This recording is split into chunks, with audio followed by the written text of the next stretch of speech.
And that's how our government was set up, to have like checks and balances and be able to have these hard conversations. And it may create gridlock, but in that gridlock, something compromising, or there would be a compromise out of it. Unfortunately, now it's like, I think both parties try to one up each other, right? It's like, oh, you're going to take away, abortion rights? Well, no, you can't have guns. And they're like, oh, well, really? Well, oh, yeah, well, and that's... You want food? Yeah. Okay, well, we're taking one. No breathing. Welcome to another episode of the Colion Noir podcast, and I'm here with my good friend John from Hook and Barrel. What's up, man? What's going on, brother? It's been a long time. It has, man. Yes, that's a long time. You were in issue number 4. I'll take it.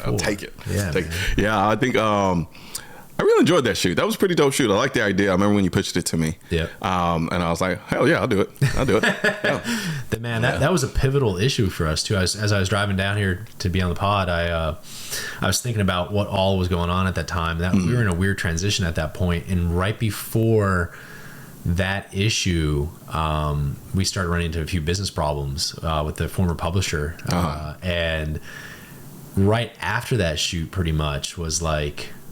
Where kind of like that kind of thing sounded fan, and like in a good way or a bad way? No, in a bad way. In a bad way. Thanks. So I'm the fucking omen. No, no. We found out there may or may not have been some nefarious bookkeeping and a few other things, and we ended up getting rid of them. And it actually led to really good things, like a lot of blessings, and like we cut overhead by 58%, and we finally were able to like make a couple bucks, and it allowed us to grow a little bit more. But that year, I remember like we're already planning for SHOT Show this year, and we were just at dinner the other night, and my wife was like, "Do you remember that SHOT Show?" And I said, "Yeah, how could I forget it?" We stayed at a buddy's house off the strip. We slept in we actually slept in his bed because he only had one bedroom. He's like, "Y'all sleep on the couch, let you and your wife stay in my bed." I'm like, "That's a little weird, but whatever." We were like eating in Chinatown because we couldn't afford the casinos, and like this year, we're blessed enough to take an entire team there, and we've got 5 people. We're doing a little bit of corporate team building there. We're staying at the freaking Fountain Blue. I mean, literally to go from where we were to where we are now, like I'm getting chill just talking about it. It's been amazing. Yeah. So like you were like right on the cusp of us losing our house or like this thing blowing up. You're making me a human black cat. I just want you to understand that. No, you were the good luck charm. You were the good luck charm nobody knew about because we were at a lie. Like we were either going to lose our house or we were going to make this thing work. So whatever your New Year's resolutions, I should have went back and read. I know. Your New Year's true. resolutions. You're right. I kept up with them. The fact that I don't remember them probably says I didn't. I remember one of them was like you were going to write a book. Damn. Yeah, I didn't keep up with that. It's still in the process. Like it's still in the working process, and I'm working with a book writer, and I'm like, I'm sorry. I'm sorry. She knows she's probably looking at this and like, yeah, asshole. Yeah, but yeah, I'm trying to think what other New Year's resolution I have. I'm pretty sure I had like a weight loss thing. I'm always like, I'm trying to drop like 10 pounds, and then I'm always saying that shit, and then I'll fluctuate back and forth between like 5 pounds and shit, and then Peter will record me, and I'm like, ew, I look sloppy. We'll have to go back. I think it's on the website somewhere. It probably is. Yeah. Like I'm pretty sure I could scroll through my Instagram feed where I posted it too, and I can kind of look and see. Yeah, I'll forget those guys up at Frisco Gun Club. We walked in with those I think it was 2019. We put on in range. We had the balloons or whatever. Like, this is the weirdest photo shoot ever in a gun range. I know, but it worked. It worked. I thought it was pretty dope. I actually got a lot of people who were like, "This was a dope photo shoot." That's cool. So good. So yeah, good. Well, I'm glad to be your gift and your curse. I don't know how to put it. It was what a mess. But no, it's been a blessing. So. Yeah. What's been new with you? Like what's happened in your life since then? Oh boy, definitely not book writing. Yeah, I think it was like you wanted to be like a superhero or something. It was like some kind of superhero book. No. It was actually, so what it is, it's, and I think the part of the reason why the book, I'm having a hard time with the book. There's a part of me, and this is my first time saying this out loud, and book writers probably be like, "You never told me that." I think I struggle with the idea of anybody caring enough about me to read a book about me. Dude, do you see how many people follow on Instagram? True. Like, come on. True. You've got a real story. Yeah, but there's it's one thing to be like, okay, I'm just going to post pictures on Instagram and then people follow it. And so they get the kind of, it's like a mutual exchange of, okay, you're entertaining me to a degree. Whereas with a book, it's kind of it's really it's a lot involved, and it's very personal. So in my brain, I'm like, I don't feel I'm special enough for someone wanting to read a book like this. Now, am I still going to do it? Yes, because that little part of my narcissism that still exists, that sits on my right shoulder, that's like, you're going to write this damn book, right? Yeah. But a hard part of it too is like, I'm not a very open person. So in the book, that's a problem. Yes, that's a big problem. Yes. So one about writing an autobiography. I know, right? Like, it's like, yeah, exactly. And like the sessions where we're writing and putting the book together feel like therapy sessions. Yes, like literally we'll go days of doing this, and like by the end of the week I'm so exhausted mentally that I'm like, I don't want to do this again. So it's almost like I'm running from it because it drains you, at least me, just because of the type of person that I am. So I'm looking forward to it. And I think once I get this one knocked out, inevitably then, because I have other ideas for books that are less about me and more about the issue, that I think I want to jump into as well after that. Well, I'll tell you, you're a hell of a good writer. We had a story that you did an op-ed. Yeah. I think it was maybe like issue number 6 or something about guns aren't the problem. Yes. Yeah. You know, society kind of is. And that was still one of our top trafficked pages for a really long time. Damn. But yeah, you're a great author. Only thing I remember editing, and I was like, we cannot use the word fuckery. I'm pretty sure that was one of the words. I'm like, is this even a word? Like, no, but we just can't strike that. There's got to be a different word for fuckery. You know what's funny? Here's the irony behind that. When I was in law school, so structured writing is very hard for me. In law school, legal writing is very structured. It's very structured. And my brain doesn't work like that. My brain is very all over the place. So I know there's a girl who, I'm sorry, I forgot her name, but she was like responsible for like grading some of my writing in law school. Okay. And I would always get bad grades for those style of writing because the structured writing for me was very hard because it's very and I like to be able to flow. Yeah. And I know she's watching this. It's like, he's a terrible writer, right? But it's the style of writing, right? So like even when I took the bar exam, like I killed it on the essay portion because I can argue, right? I can craft it's my divergent thinking. Exactly. It's like throwing as much out there and see what sticks. It's a lawsuit, right? Yes. You sue everybody from the mom and pop to the venue, right? Exactly. So, yep. Nope. They're right. But you know, I do enjoy writing. I'm now starting to run into writer's block a lot more than I used to, which is interesting. And I think it's because of so much writing that I do with the topics that I talk about on a consistent basis. You know, I'm putting out videos daily. And so in each of them, I'm scripting out what I want to say and how I want to say it. Sometimes I'll do them off the cuff. I don't really like doing off the cuff. I can do it. I can do it generally well. Peter gives me too much credit for it a lot of times, but there's so much I want to say. And off the cuff, you have to accept the fact that you're going to forget to say things. Right. And I hate that. It drives me crazy. So I want to be able to say boom, boom, boom, boom, boom. Because even when I'm writing, I forget to say stuff. So imagine off the cuff. Yeah. So I go back and forth. I was like, I can do this off the cuff. And then the other brain's like, no, you're going to write this. And I'm like, but I want to do it off the cuff. I'm like, no, you're writing this because you're going to forget this point, and that point. So right now we have the kind of book writing, then we have, of course, we're trying to build the podcast up, which I'm actually thoroughly enjoying because now what it allows me to do is kind of what you did for me when I was doing Hook and Barrel, even though you say I was helpful to you, but I mean, it's another platform to present to another group of people. Of course. You know what I'm saying? So it's the layer of the media onion. Exactly. As many layers you have. It's just like with the publication. Not only do we have the publication, but we have online. We even have a Spotify channel. Oh, really? Yeah. So like the covers are now textured, so you get the feel of it. You get the visual of reading it. But then with a lot of the music artists we work with, or like even some of the subject matter experts, like I'd encourage you to do it too. Like we have a Spotify channel. It's like, what are our subject matter experts or our musicians or our famous people just jamming out to when they're not like on set or whatever. Gotcha. Right? Yeah. And so it's like all the different layers that envelop all the senses to any kind of media source, whether it be you or our publication, that the more you engage somebody, the more they're going to remember your stuff, right? Like yes. I know a lot of times probably like I think everybody's this way, but like I can hear a certain song or smell a certain smell and it takes me back to that moment. Instantly. I know exactly. Yep. So the more ability you have to like hook somebody in what one of those senses, the better. So this is smart, man. Yeah. This is really smart. No, absolutely. And that's another thing I wanted to ask about you, because, you know, like, I look at this, like, I grew up in the age of magazines, right? Okay. Like, I remember the gun magazines growing up. And you started the magazine in an era where some would argue gun magazines are on the decline. Yeah. Right? Yeah. So what made you decide, I'm going to do it? Stubbornness, being headstrong. Yeah. There's a lot of factors. So my wife, Natalie, and I were running a marketing company at the time, and I got really tired of chasing the media. And I'm the kind of person that's like, look, I'm not going to kiss ass. Yeah. Like, if I can't get this done, I'm going to do it myself. And so I wanted to become the media. And I remember I was sitting in a bar, and I had a napkin, and I just kind of sketched out like a logo. I'm a logo person. Like I'm a visual person. So I'll sketch out what this all looks like before I actually have the plan. So at least I have a name to attach to something. Yeah. And that's what I did. And I'm like, okay, hook and barrel. I like this. Let's go across the street to see if there's any kind of concept like this.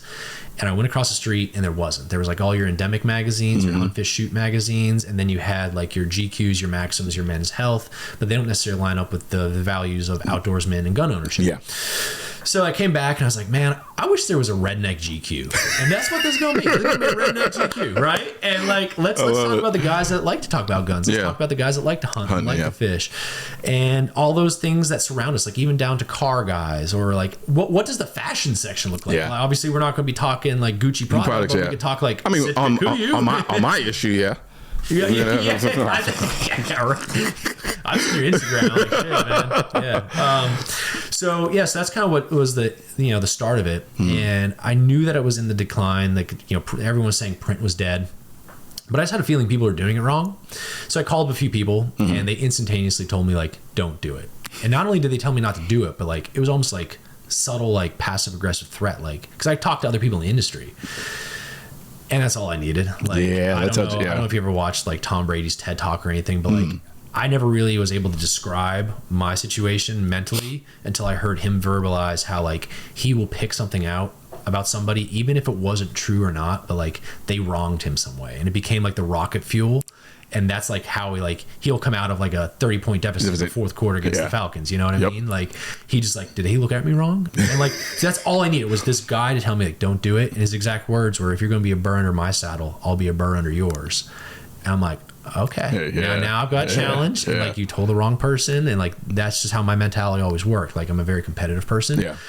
And so like, dude, and not to mention, to even get this thing off the ground, you can't get advertising without distribution, and you can't get distribution without advertising. There's only one way. It's called take your life savings and spend it all on the distribution and print a ton of these magazines. And so we had a great deal lined up with Bass Pro Shops and Cabela's, and we just wrote like $100,000 check over about 6 months. It was accumulation of it. Yeah. And basically at 31 or 32, like spent our entire life savings and maxed our credit cards. And so not only did you challenge me, I think I had a great idea, and I think they were doing the business wrong. Yeah. But like I had no option. So like I was cornered, and at that point we had to make it work. So, and I think at that time the pendulum was pretty far from one way. Like print was dying. Yeah. But we were doing it slightly different. We were giving away for free to a targeted customer at the perfect place with a content that wasn't about dead deer or just yet another variation of like, hey, it used to be a black handgun, but now we're doing a flat dark earth. Like, not a whole lot's changed. Like we threaded the barrel. Like, okay, great. So we were talking about the places, faces, and tastes of the outdoors and the gun world and et cetera. And, I think over the years that pendulum has swung back, because I think anytime things get too out of whack, it always comes back to the middle. Yeah. But then I think at the same time, a blessing for us and maybe just a curse for other people was like, as that pendulum swung back, they maybe weren't structured the right way and they ended up falling off anyway. Yeah. And there we were to scoop up that business, or maybe they made a bad decision, or maybe they flinched and we were able to take that opportunity. And so when we talked, when you were in the issue, I think we were still just all in Texas, right? Okay, but we were like, we weren't faking until we made it, but people will use that saying. we were assuming the position that we expected to be in, right? So like we weren't taking regional ads. Like we were only doing full page ads. Gotcha. Because we knew where we were going, but I knew as soon as we acted regionally, we're going to be a regional pub. That was it. We're going to get pigeonholed. So we were just in Texas at that time, but we were acting like a big boy. But now today we're in 48 states, Alaska and California being the two that we're not in. California has a little bit of legal concerns with some of the advertising stuff, and Alaska is just the logistics of actually like merchandising those stores. Okay. January, February of 2025 will mark 100,000 in circulation, 230,000 subscribers online right now. So who knows what that's going to look like in January, Feb of next year. And yeah, man, it's just like and in that process of some of that nefarious bookkeeping, I had to dissect the business. So when you take something apart, you learn how to put it back together better, or at least you learn how it functions. And so I learned a whole bunch. And yeah, man, that's how we got from a bar napkin to national magazine and this issue with Jocko. Man, I got to like look myself in the mirror every day. I'm like, is this reality? Hey, dude, that's how it happens. Yeah, that's literally how it happens. I mean, I think with the gun magazine side of things, right? You're right. It was on a decline. Yeah. And, you had, and I think a lot of it had to do with the new shiny thing, right? Because now you had social media, the internet. And that was the days of like social media. Like everybody was like, we're investing heavily in influencers. Exactly. Yes. Yeah. And and the weird thing is I am seeing, I wouldn't necessarily call it a shift, but it kind of like there's like a leveling, a leveling of the interaction type, because I find myself forgetting how much I enjoy reading magazines, because you can get lost in the electronic, social, digital aspect of consuming content. There's nothing like the tangible that you get. Dude, it doesn't make your eyes burn. And it's funny you said that, because I was trying to like communicate, but that's really what it is. Like seeing a picture of a gun in a magazine is just so much. It's so much better than seeing it on the phone. I enjoy seeing it on the phone and electronic and digital. Like I'm a millennial, so like that's kind of our thing. But at the same time, like I said, millennials are the best of all generations, because we knew a world without computers and digitals and social media and so forth. And then we also knew a world where we were still developing, where computers, digitals, and all that stuff was coming into play. So we had this ability to kind of appreciate both sides of the spectrum. So I can pick up this magazine and I'm like I want to go and look through it, and it has this innate way of slowing you down. It does, right? Because if you're on your phone, you're getting push notifications. You get distracted easily. Not to mention, like you're pushing and pinching and zooming, and it's just nice. Like even like we still print these things out before, like we have big computer screens. We look at everything. But I still like to print them out and look at them before I send it to print, because it just gives your eyes a chance. And you're like on this, like on a table just like this, like you have a black background, nothing's pinging you, nothing's bothering you. But then, like, don't get me wrong, I mean, dude, like we have QR codes in here where it will take you onto the page itself, and give you behind the scenes.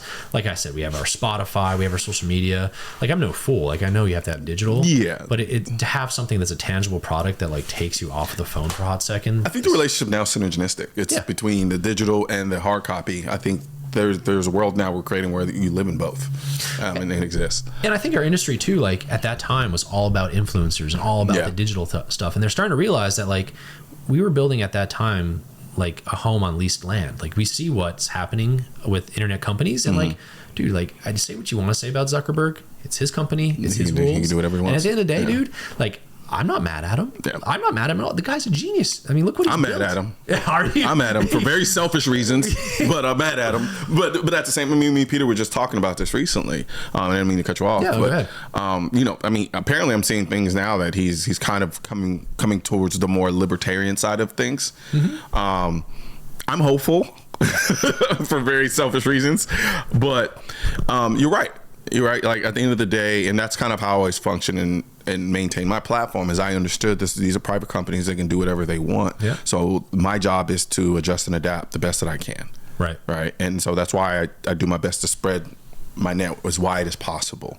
Now it sucks because it's like each platform almost is an individual job in and of itself. Oh my gosh. Like people don't realize that. Like people who like, there's a reason why some people lean toward, like you'll have somebody who's really big on YouTube but not really big on Instagram, or big on Instagram but not really big on YouTube, because they're jobs. I don't care what anyone says. When you reach the point where you're considered an influencer, so to speak, then you're making money, like real money. Yes. And there's a lot to do because one, the competition is tight, right?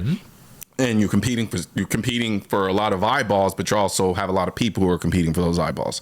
So it becomes, you have to be almost hyper focused on multiple things, which is kind of contradictive, right? Because how can you be hyper focused if you're hyper focused on multiple things, right? And so I try to cast as wide a net as possibly can, with more emphasis in one area versus the other. Like I'm a YouTube guy. I'm always gonna be a YouTube guy. That's kind of how I came my comeuppings. Yeah. And so I'm looking forward to seeing what that future looks like. It's scary, but then it's also like exciting at the same time to see where the landscape and how it goes in that regard. Well, here's my prediction about Zuck and all those guys, right? They started off as probably, oh gosh, I don't know how old Zuckerberg is, but maybe he's younger. I'm 40, so I think he's younger than me. So millennial, maybe even Gen Z guys with like the TikToks of the world, right? And I think when we're younger, we definitely are maybe on the more liberal side of things. But as we start aging and we start like, maturing, we start coming to the middle, and then maybe we start going over to the other side of the spectrum, right? So I think that my prediction is I've been seeing the same stuff about Zuck too. I think he's going to come a little bit to the middle and start realizing a lot of the stuff that he was pushing maybe was an immature approach because of his perspective at the chapter in life that he was at. Yeah. And now that he's in the middle, he's starting to realize like, hey, just because somebody's talking about a bow and arrow doesn't mean they're talking about weapons of war. There's like, cause I've been sanctioned because I was selling weapons of war. I tried to sell an old bow. Like when was the last time we used a bow and arrow in a war? Right? Yeah. My wife, we got dinged big time and we had to go fight with them. Remember Tactical Baby Carrier? Like, yes. Right? Yeah. Dude, we got in trouble for selling body armor. I'm like, we're selling a baby carrier. Yes, it looks like a plate carrier, but that's kind of the point, though. It's like it's not an actual plate. Good bros that had a baby. My son's 5. I was selling on Facebook Marketplace. I almost got kicked off Facebook for selling a baby carrier. So we had to go back. But I think as Zuckerberg matures, and I think as the rest of these guys start maturing, we're going to start seeing what happens. And I think it all, like everything, it just comes back to the middle, and that's how I try to run my life and my business. Like 72 degrees, not too hot, not too cold, just down the middle, take everything into consideration. Like I'm not mad at liberals, and I'm also not like a flag waving like extreme right person either. Like just let's look at it. Takes all types, and it takes all media, and it takes it just to make the whole thing work. So. I have a saying I always say, and I don't know if it's my actual original saying, but like the extreme of anything is easy. Yeah, balance is hard because there's never perfection in balance, because you're always having to adjust this way or just that way to maintain that perceived balance, so to speak. And politically, I think there should be a level of balance. Now, I'm a hardcore 2A person, but that's because that's a fundamental ideal. But I'm willing to have the conversation. Hey, if you can convince me why it makes more sense to not have a 2A, let's have the conversation. Mm-hmm. Let's do it. And then usually what ends up happening is they end up realizing they're wrong. But but I'm also somebody who came from the side of not being pro. Mm-hmm. Like I didn't grow up pro. And so I have this innate ability, so to speak, to understand what both of those realities look like. Right. And it's hard for me sometimes too, because I almost have to have a dual consciousness when it comes to this issue, because I have a lot of friends who are on the left and they're like, well, why not this? Why can't you at least be reasonable and come here and do that? And then I have to figure out, I have to break it down, right? And then on the other side, my friends who are on the extreme right, and I don't understand why they don't get this and this and that. And I'm like, you have to understand the context in which they've grown up, mm-hmm. and why they have that perception. So it's like, when I do my videos and my content, I'm talking to the person in the video. Like if I'm talking about Kamala Harris, I'm not really talking to them. Video is designed to provide the education necessary for the people in the middle who are like, which way do I go on this issue? I don't have enough information on it to really make a decision. Help me make that decision, or at least empower me with some information so I can come up with that decision on my own. Yeah. So, well, I mean, and you bring it back to, I'm a fitness guy. So like the biggest thing to balance is core strength. And core strength is not easy. Nobody likes doing sit-ups, hours on end. It's hard work, but it's kind of like what we do with hook and barrel. The hard work is having a conversation, and I think in today's society we cannot have like hard conversations without like throwing out, oh, that was racist, or this was bigoted, or this was misogynist. If we could just cut down the terms, we could actually have a hard conversation. You're right, it is easy to be extreme, but just like the whole mission of the magazine, right? Like I want to, like, a goal for me is not to pander to my base right now. My base is there. I know what's going to happen. I know who my core readership is. Yeah. It's to basically take the funnel, right? Is to take the people from the left and kind of get those people to the middle at least. We'll call that outdoor firearms curious. Yeah. And get those people to this point, right? To have that conversation, provide information that's entertaining, to at least have that harder conversation, right?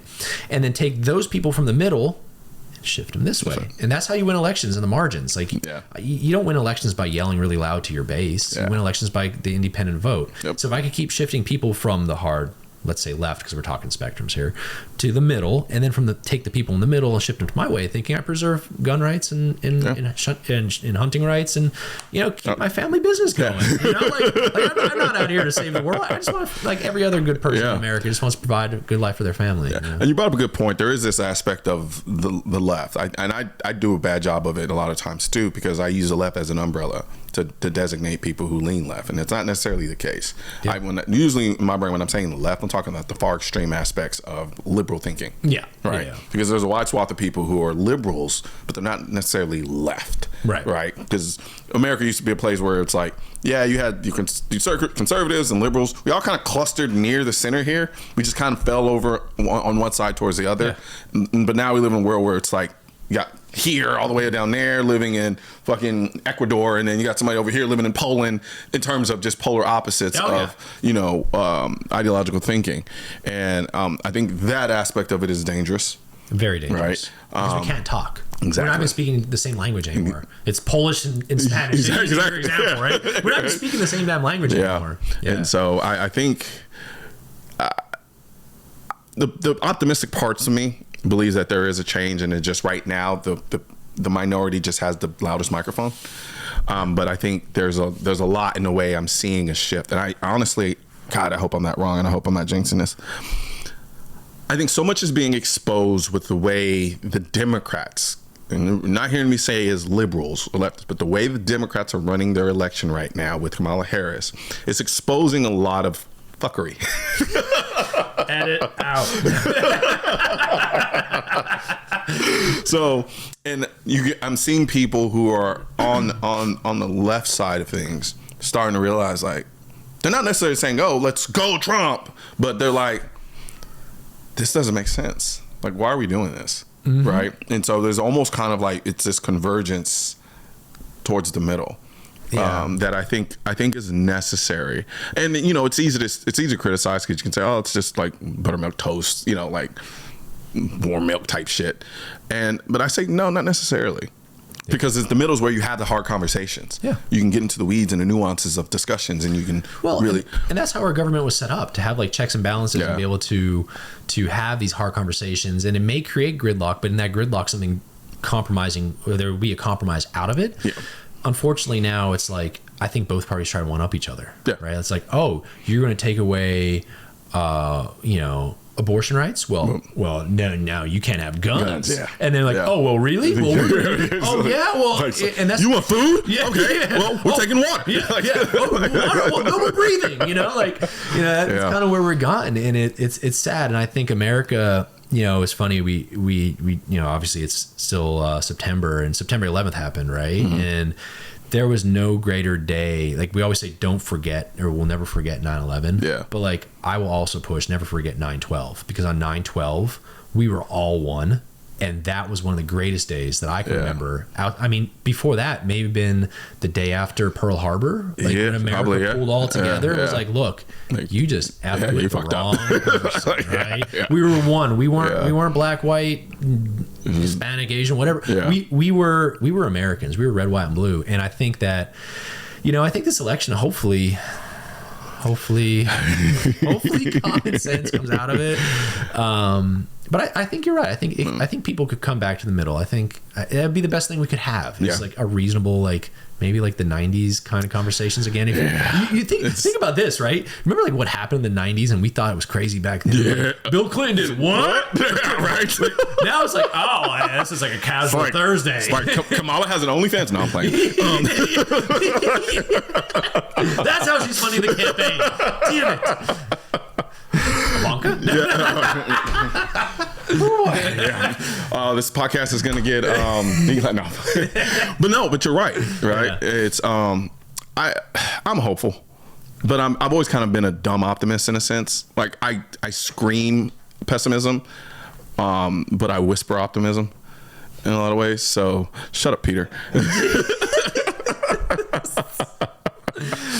Speaking of Peter, I love Peter. He's been working on some. He's been working on some. Let him speak. Let him speak.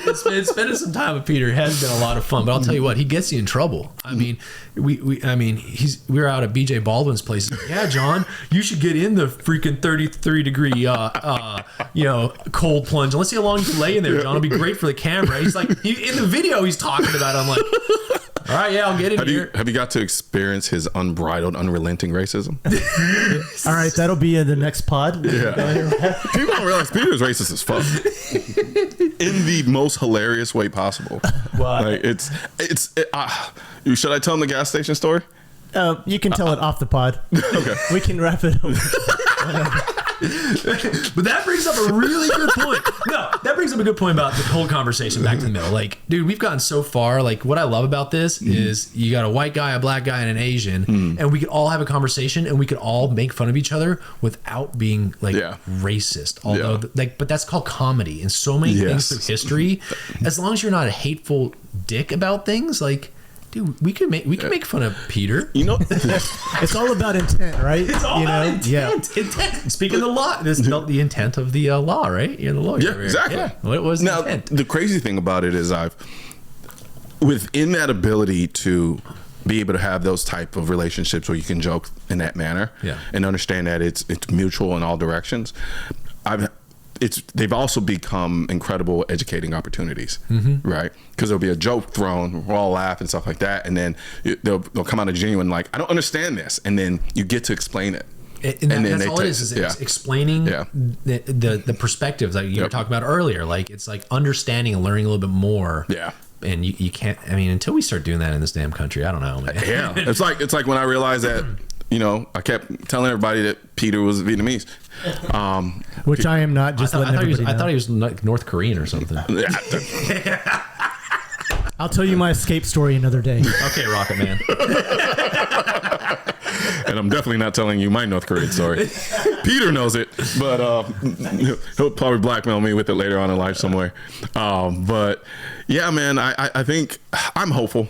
I'm gonna whisper, I'm hopeful, but I'm like, let's keep our guns, damn it! Like, but but when seriously, like during the debate, I was like, oh man, I was watching this debate. I'm like, this is a complete setup. But when she threw out like, hey, I'm a gun owner, I'm like, oh, okay. I was like, I wonder what the far left base is thinking about this. I was like, they didn't know what to do. Yeah, they were like. Oh, okay.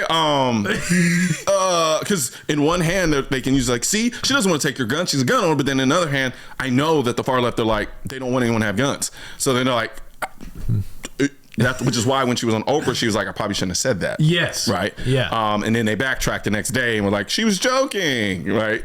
Well, yeah. Wait till somebody breaks in her house and see how much she was joking. Yeah, exactly. Right. Yeah. But it's the times we live in. Right. And then they're going to tie themselves up in a knot that they won't be able to get out of. And then eventually, I just hope people are smart enough to continue watching. Like that night during the debate, I was like, this is the night we may have lost this election. and I hope that people are now smart enough to tune into like all that's kind of unfolding from all of it and like starting to take a closer look. Yeah. I mean, any responsible adult at this point I'll take, I'm kind of over this. Like 2020 was the year of fuckery. Yeah. There's that word again. Like it continues now for the next 4 years. I'm hoping 2025 will break the streak of ridiculousness. Yeah, no, absolutely, man. But I appreciate you coming on, man. I love it, man. Hey, appreciate you. You're always welcome to come back on. Absolutely. Let's do more together. I'm open for it. Mikasa Sukasa. I love what you've done with this, man. This is freaking awesome. So, Hook and Barrel. Where can he grab this? First off, you go to hookandbarrel.com and you can subscribe there. Okay. Or in most of the Southeast, you can pick it up in Bass Pro Shops or Cabela's, free at the exits. Or throughout the rest of the United States, we're at some of the top tier independently owned stores. Check us out online, YouTube, Instagram, all the usual suspects. Check out our Spotify channel. Yeah, you're like me. You cast a wide net. Cast a wide net, man. Yes, sir. Yes, sir. Appreciate it, brother. All right, brother. Yes, sir. One thing's for certain and two things are for sure. Politicians and tech giants don't want gun content to be recommended to you. And we're all fighting this culture war together. Now, you can help do your part by liking, commenting, subscribing to the channel, but most importantly, sharing this video with at least one person. Together, we can stop the suppression of our 2A rights. And don't forget to click the link in the description section of this video for the products that I mentioned in this video.